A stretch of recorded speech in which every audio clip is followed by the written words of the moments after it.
السلام علیکم۔ زرافہ اور بندروں کی ٹولی۔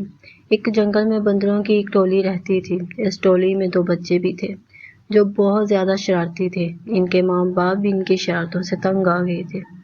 اسی جنگل میں ایک ننھا زرافہ بھی رہتا تھا۔ وہ بہت ہی سیدھا سادہ اور بھولا بالا بچہ تھا۔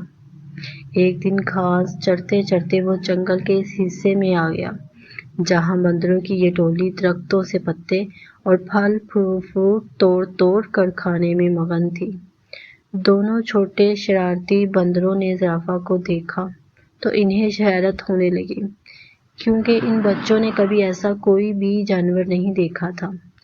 بندر کے ایک بچے نے کہا، ارے دیکھو تو کتنا عجیب و غریب جانور ہے، آؤ اسے چھیڑتے ہیں۔ دونوں بندر کودتے پھلانگتے اس درخت پر پہنچ گئے جس کے نیچے کھڑے ہو کر زرافہ پتے کھا رہا تھا۔ جاری ہے۔ اس درخت کی ایک شاخ پر بیٹھ کر دونوں نے زرافہ سے کہا، اے لمبو، تمہارا کیا نام ہے؟ زرافہ نے بڑی نرمی سے کہا، میں زرافہ ہوں، کیا مجھ سے دوستی کرو گے تم؟ لوگوں کے نام کیا ہیں؟ دونوں بندر شرارت سے کھلکھلا کر ہنس پڑے اور کہنے لگے کہ تم سے ہم کیوں دوستی کرنے لگے، کتنے بدصورت ہو تم، مینار کے جیسی گردن اور سیڑھی کے جیسے پیر، ہمیں نہیں کرنی ایسے بے ڈھنگے جانور سے دوستی۔ اتنا کہہ کر دونوں بندر زرافہ کو چرانے لگے۔ ایک بندر نے درخت سے ایک پکا ہوا پھل توڑ کر زرافہ پر پھینک مارا۔ پھل زرافہ کے منہ پر لگ کر پھوٹ گیا اور اس کا رس اور گودا زرافہ کے چہرے پر پھیل گیا۔ یہ دیکھ کر دونوں بندر قہقہا مار کر ہنسنے لگے اور کودتے پھلانگتے وہاں سے بھاگ گئے۔ زرافہ بے چارہ روہنسا ہو کر رہ گیا اور منہ لٹکائے وہاں سے چلا گیا۔ ایک دن دونوں شرارتی بندروں نے یہ طے کیا کہ وہ جنگل میں خوب دور تک اکیلے گھومنے کے لیے چلیں گے۔ صبح صبح جب باقی بندر سو رہے تھے، یہ دونوں شرارتی بندر چپکے سے نکل پڑے۔ کچھ ہی دیر میں وہ بندروں کی ٹولی سے بہت دور نکل گئے۔ جب انہیں زوروں کی بھوک لگی تو ان دونوں نے پیڑوں کی پتیاں اور پھل فروٹ کھا لیے۔ انہیں اس طرح گھومنے پھرنے اور موج مستی کرنے میں بڑا مزہ آ رہا تھا۔ دوپہر ہو چلی تھی۔ وہ دونوں گرمی سے بچنے کے لیے ایک درخت کی ہری بھری شاخوں پر جا کر بیٹھ گئے۔ اس درخت کے نیچے ایک شیر آرام کر رہا تھا۔ پیڑ کے آس پاس ایک بڑا ہرا بھرا میدان تھا۔ میدان کے کنارے ایک ندی بہہ رہی تھی۔ بندر اس سہانے منظر میں ایسا کھوئے کہ انہیں اس بات کا احساس ہی نہ ہوا کہ یہاں ایک شیر بھی موجود ہے۔ لیکن جب شیر اپنے چہرے پر بیٹھی ہوئی مکھیوں کو اڑانے کے لیے گڑایا تو بندروں نے شیر کو دیکھ لیا۔ شیر کو دیکھتے ہی وہ بری طرح ڈر گئے۔ کچھ ہی دیر بعد انہیں یہ محسوس ہوا کہ ہم درخت کے اوپر محفوظ ہیں۔ چونکہ ان کے اندر شرارت کوٹ کوٹ کر بھری ہوئی تھی، اس لیے یہاں بھی انہیں شرارت سوجنے لگی۔ ان دونوں شرارتی بندروں نے آنکھوں ہی آنکھوں میں اشارہ کیا اور درخت کا ایک پھل توڑ کر نیچے گرا دیا۔ پھل سیدھا شیر کی ناک پر گرا۔ شیر نے غصے سے دہاڑتے ہوئے ادھر ادھر دیکھا۔ جب اس نے اوپر کی طرف دیکھا تو اس کی نظر بندروں پر پڑی۔ بندر کھکی کھکی کر کے ہنس رہے تھے، لیکن وہ زیادہ دیر تک نہ ہنس سکے کیونکہ شیر آپے سے باہر ہو رہا تھا۔ اس نے گرج دار آواز میں دہاڑتے ہوئے کہا، کیا تمہیں معلوم نہیں میں اس جنگل کا راجا ہوں؟ فوراً اس درخت سے نیچے اترو، میں تم دونوں کو کھا کر اس گستاخی کی سزا دوں گا۔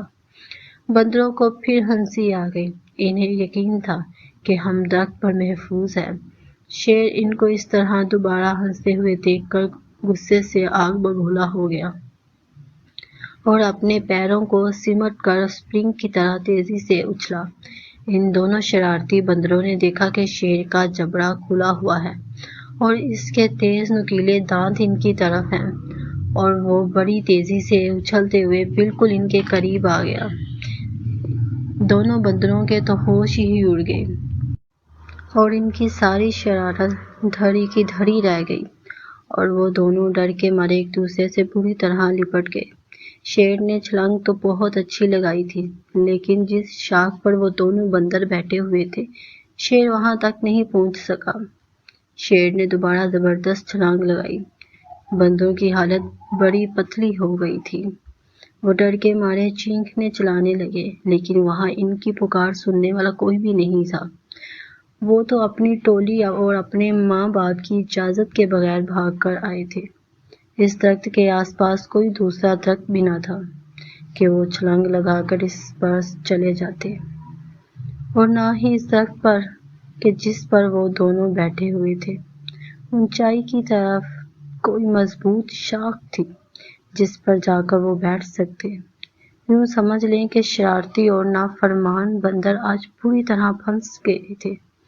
وہ اس حالت میں تھے کہ انہیں کچھ سجائی نہیں دے رہا تھا کہ یکا یک ان کے کانوں میں دھیمے سے آواز آئی کہ گھبراؤ مت، میں تم دونوں کو یہاں سے نکال کر لے جاؤں گا۔ چپکے سے میری گردن کے سہارے میری پیٹھ پر اتر آؤ۔ وہ کیا دیکھتے ہیں کہ ان کے ٹھیک اوپر درخت کے پتوں کے درمیان سے اسی زرافے کا سر نکلا ہوا تھا، جس کا ان لوگوں نے کچھ دن پہلے ہی خوب مذاق اڑایا تھا۔ بندروں نے ایک دوسرے کو شرمندگی سے دیکھا کہ آج وہی زرافہ ہماری جان بچانے کے لیے تیار ہے۔ اسی زرافہ کو اس دن کی شرارتوں اور مذاق وغیرہ کا ذرا بھی خیال نہیں ہے۔ دونوں بندروں نے اپنی نگاہیں نیچی کر لی۔ زرافہ نے کہا، میرے دوستو، جلدی کرو، اگر شیر نے مجھے دیکھ لیا تو وہ ہم تینوں کو کھا جائے گا۔ بندر اب ڈرتے ڈرتے زرافہ کی گردن پر پھسلتے ہوئے اس کی پیٹھ پر سوار ہو گئے، اور زرافہ انہیں لیے ہوئے تیز رفتاری سے وہاں سے کھسک گیا۔ شیر کو پہلے تو پتہ نہیں چل سکا کہ کیا ماجرا ہے، لیکن جب اس نے زرافہ کی پیٹھ پر سوار ہو کر دونوں بندروں کو بھاگ نکلتے ہوئے دیکھا تو اس نے دھاڑتے ہوئے ان کا پیچھا کیا۔ بندروں نے پیچھے کرتے ہوئے شیر کو دیکھا تو ان کی جان نکلنے لگی اور وہ بری طرح سے چیخنے چلانے لگے۔ شیر پوری قوت کے ساتھ بندروں کا پکڑنے کے لیے دوڑ رہا تھا اور گرے جا رہا تھا۔ زرافہ نے بندروں کو سمجھایا کہ ڈرنے کی کوئی بات نہیں، اب تم دونوں بالکل محفوظ ہو، شیر مجھے کبھی نہیں پکڑ سکتا۔ اور سچ مچ ہوا بھی ایسا ہی کہ زرافہ نے شیر کو کافی پیچھے چھوڑ دیا۔ ایک محفوظ جگہ پر پہنچ کر زرافہ رک گیا۔ بندر چھلانگ لگا کر اس کی پیٹھ سے نیچے اتر گئے۔ تب زرافہ نے ان دونوں سے کہا، اس دن تم دونوں نے میری لمبی گردن اور میری ٹانگوں کا بہت مذاق اڑایا تھا نا؟ آج دیکھ لیا نہ کہ انہی کی وجہ سے تم لوگوں کی جان بچ سکی ہے۔ لمبی گردن کی وجہ سے ہی میں تم دونوں کو دور سے دیکھ سکا اور درخت سے تم کو اتار سکا، اور لمبی ٹانگوں کی وجہ سے تیز دوڑ سکا۔ بندر اس پر کیا کہہ سکتے تھے؟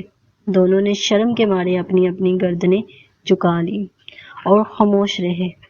ان کی یہ حالت خاموشی اور شرمندگی کو دیکھ کر زرافہ نے ہنستے ہوئے خود کہا کہ چلو چھوڑو، ان باتوں کو بھول جاؤ، پچھلے قصے کو۔ اب آج سے تم میرے دوست بن کر میرے ساتھ روزانہ کھیلو گے نا؟ زرافہ کی یہ بھلائی دیکھ کر دونوں شرارتی بندروں کو اپنی حرکتوں پر سخت غصہ آنے لگا کہ ان لوگوں نے اتنے اچھے اور پیارے زرافے کو کیوں ستایا تھا اور اس کا مذاق کیوں اڑایا تھا۔ ان دونوں نے اسی وقت زرافہ سے معافی مانگی۔ زرافہ نے کہا، دوستو، معافی کی کوئی ضرورت نہیں۔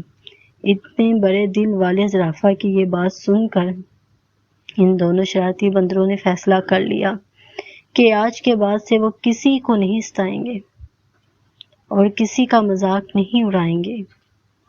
انہوں نے زرافہ سے کہا کہ ہم نے جان بوجھ کر بہت ستایا تھا، آج سے ہم کسی کو بھی نہیں ستائیں گے، نہ کسی کو برا بھلا کہیں گے، آج سے تم ہمارے سب سے اچھے دوست ہو۔